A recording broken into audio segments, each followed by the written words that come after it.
Ua la faraja, uhali gani? Niruhusu nikupe salamu zangu japo yabisi. Sistahiki kamwe fadhila zako katika nyonda. Umekuwa hurulaini wa peponi. Unastahiki huba la kima cha juu mahabuba. Na kutaka mwandani uniguse, taratibu bila busu unipapase. Nimekudata, nimekufunutu, nimekupeza.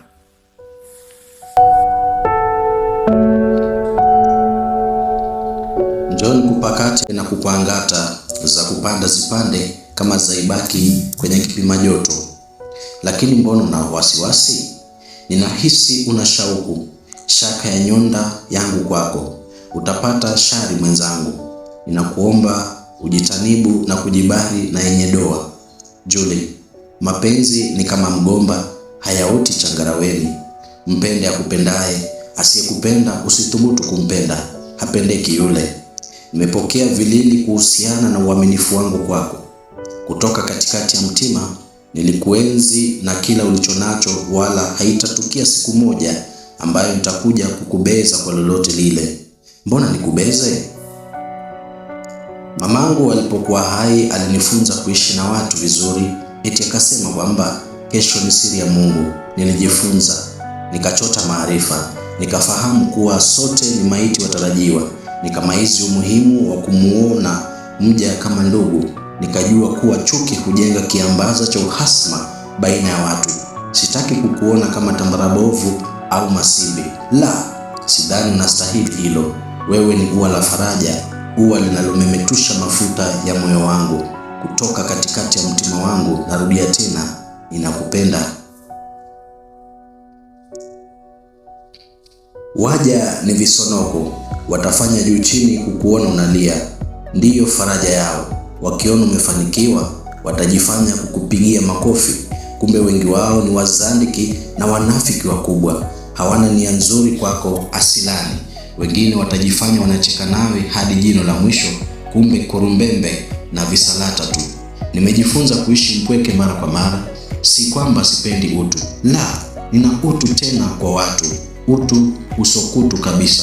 Fahamu hilo leo. Na kuomba mpenzi, uepukane na watu. Chunga ulimi wako.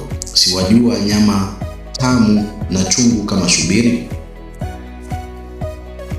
Julie, ninakupenda kwa sababu ya bidii yako, utu na usalihina wako. Kikweli, huyo ndiye ahali. Wachana na watu wa vitimbi na viroja. Hao waende kuigiza vihoja mahakamani. Kipindi hiki kilikuwa kwenye runinga gani vile? Naam, wamjua Makoha? Hebu vuta fikra vizuri. Najua unanielewa. Nilikuambia kuwa mke mzuri ana sifa tatu. Labda leo nikufamilie vyema. Mwenye sura jamala, huenda na tabia na usafi kichuna wangu. Kisha mpishi mzuri, anajali njaa ya mpenziwe. Siwajua ya tatu?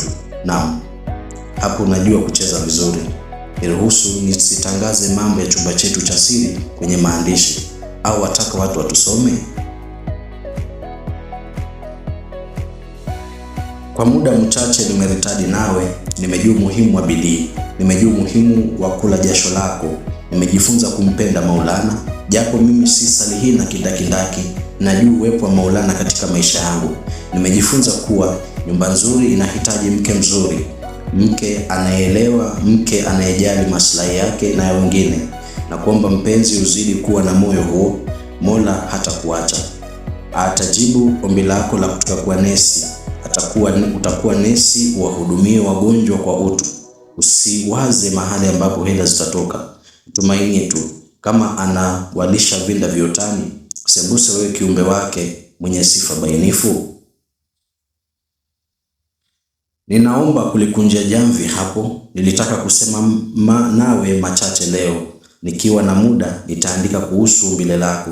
Sitakuumbua wala kukubomoa. Nitakujenga kwa maneno ya tabasamu taanusi. Uhisi rihi ya maneno, uyasome, uyamaizi, uyadariji, ili yaingie kwenye neva za akili yako, uyatafakari.